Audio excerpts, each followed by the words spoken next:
आइए सुनते हैं मुंशी प्रेमचंद जी की कहानी विध्वंस। जिला बनारस में बीरा नाम का एक गांव है। वहाँ एक विधवा वृद्धा संतानहीन गोंडिन रहती थी जिसका भुनगी नाम था। उसके पास एक धुर भी जमीन न थी और न रहने का घर ही था। उसके जीवन का सहारा केवल एक भाड़ था। गांव के लोग प्रायः एक बेला चबैना या सत्तू पर निर्वाह करते ही हैं, इसलिए भुनगी के भाड़ पर नित्य भीड़ लगी रहती थी। वह जो कुछ भुनाई पाती वही भून या पीस कर खा लेती और भाड़ ही की झोपड़ी के कोने में पड़ रहती।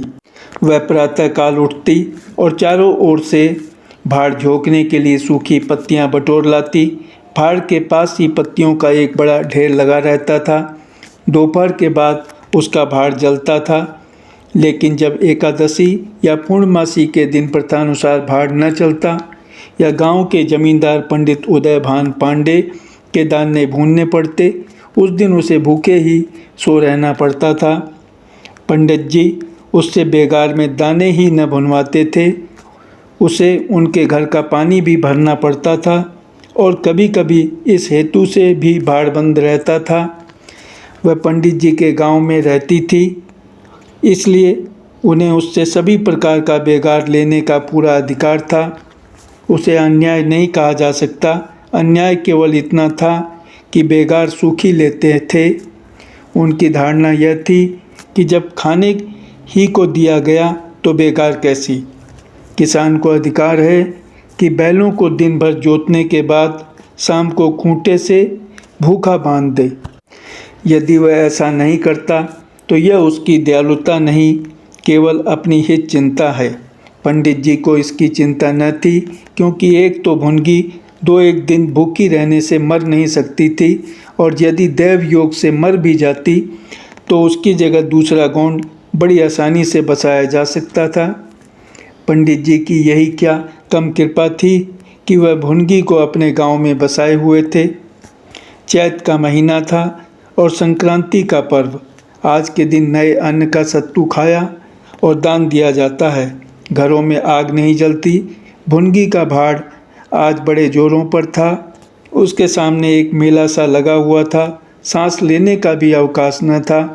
ग्राहकों की जल्दबाजी पर कभी कभी झुंझला पड़ती थी कि इतने में जमींदार साहब के यहाँ से दो बड़े बड़े टोकरे अनाज से भरे हुए आ पहुँचे और हुक्म हुआ कि अभी भून दे।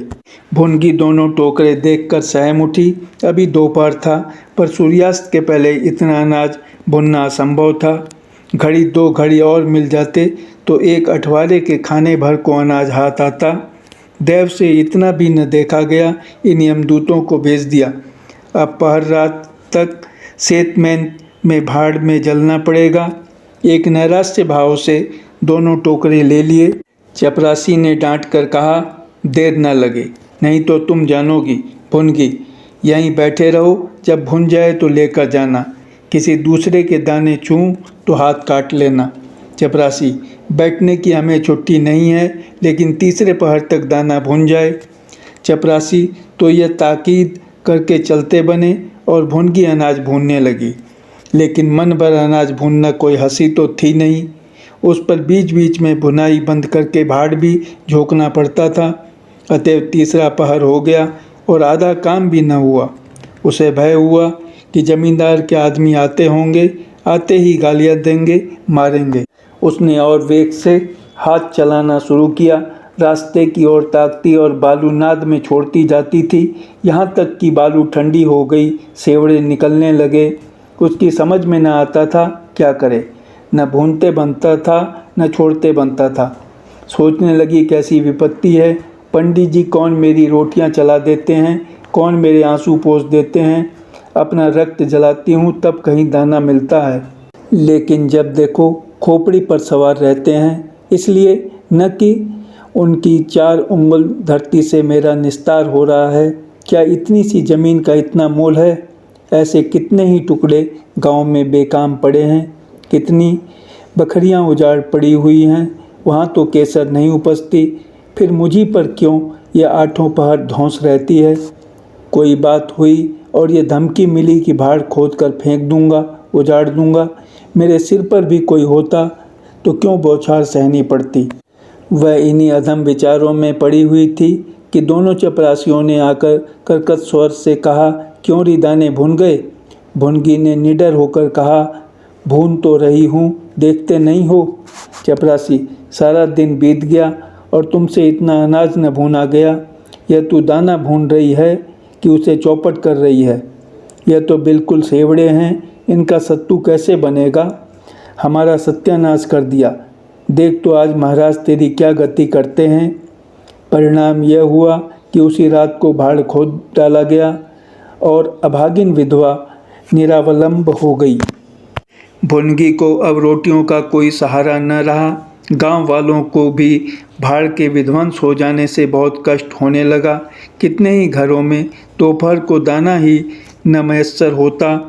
लोगों ने जाकर पंडित जी से कहा कि बुढ़िया को भाड़ जलाने की आज्ञा दे दीजिए, लेकिन पंडित जी ने कुछ ध्यान न दिया।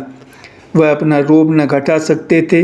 बुढ़िया से उसके कुछ शुभचिंतकों ने अनुरोध किया कि जाकर किसी दूसरे गांव में क्यों नहीं बस जाती, लेकिन उसका हृदय इस प्रस्ताव को स्वीकार न करता।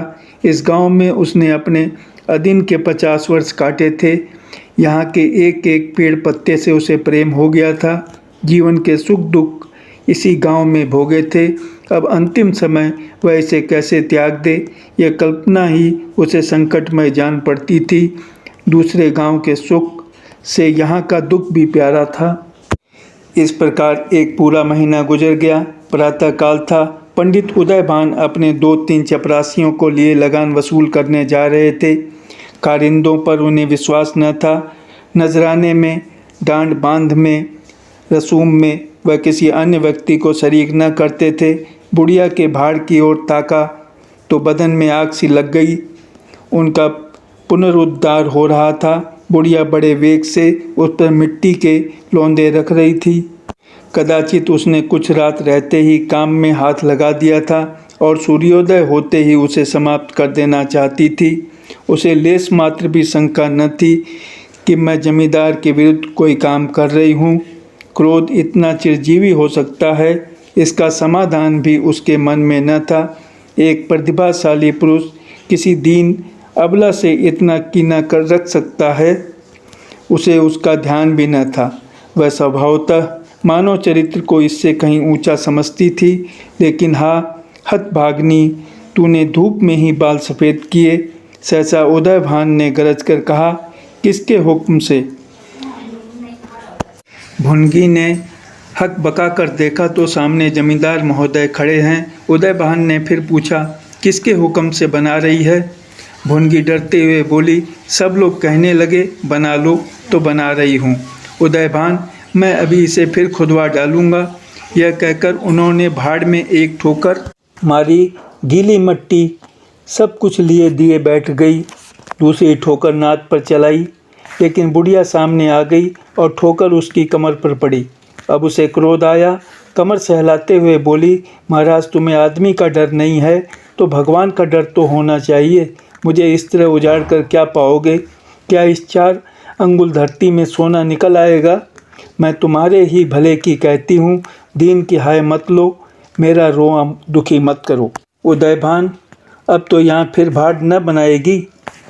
भुनगी, भाड़ न बनाऊंगी तो खाऊंगी क्या? उदयभान, तेरे पेट का हमने ठेका नहीं लिया है। भुनगी, टहल तो तुम्हारी करती हूँ, खाने कहाँ जाऊँ? उदयभान, गांव में रहोगी तो टहल करनी पड़ेगी। भुनगी, टहल तो तभी करूँगी जब भाड़ बनाऊँगी। गांव में रहने के नाते टहल नहीं कर सकती। उदयभान, तो छोड़कर निकल जा। भुनगी, क्यों छोड़कर निकल जाऊँ? 12 साल खेत जोतने से आसामी काश्तकार हो जाता है। मैं तो इस झोपड़ी में बूढ़ी हो गई। मेरे सास ससुर और उनके बाप दादे इसी झोपड़े में रहे। अब इसे यमराज को छोड़कर और कोई मुझसे नहीं ले सकता। उदयभान, अच्छा तो अब कानून भी बगाड़ने लगी। हाथ पैर पड़ती तो चाहे मैं रहने भी देता, लेकिन अब तुझे निकाल कर तभी दम लूँगा। चपरासियों से अभी जाकर इसके पत्तियों के ढेर में आग लगा दो, देखें कैसे भाड़ बनता है। एक क्षण में हाहाकार मच गया। ज्वाला शिखर आकाश से बातें करने लगी। उसकी लपटें किसी उन्मत्त की भांति इधर उधर दौड़ने लगी। सारे गांव के लोग उस अग्नि पर्वत के चारों ओर जमा हो गए। भुनगी अपने भाड़ के पास उदासीन भाव से खड़ी यह लंका दहन देखती रही। अकस्मात वह वेग से आकर उसी अग्नि कुंड में कूद पड़ी। लोग चारों तरफ से दौड़े, लेकिन किसी की हिम्मत न पड़ी कि आग के मुंह में जाए। क्षण मात्र में उसका सूखा हुआ शरीर अग्नि में समाविष्ट हो गया। उसी दम पवन भी वेग से चलने लगा। ऊर्ध्वगामी लपटें पूर्व दिशा की ओर दौड़ने लगी। भाड़ के समीप ही किसानों की कई झोपड़ियां थी, वह सब उन्मत्त ज्वालाओं का ग्रास बन गई। इस भांति प्रोत्साहित होकर लपटें और आगे बढ़ी। सामने पंडित उदयबान की बखार थी, उस पर झपटी। अब गांव में हलचल पड़ी। आग बुझाने की तैयारियां होने लगी, लेकिन पानी के छींटों ने आग पर तेल का काम किया। ज्वालाएं और भड़कीं और पंडित जी के विशाल भवन को दबोच बैठीं। देखते ही देखते वह भवन उस नौका की भांति जो उन्मत्त तरंगों के बीच में झकोरे खा रही हो, अग्नि सागर में विलीन हो गया। और वह क्रंदन ध्वनि जो उसके भस्मावेश में प्रस्फुटित होने लगी, भुनगी के शोक में विलाप से भी अधिक करुणाकारी थी। धन्यवाद।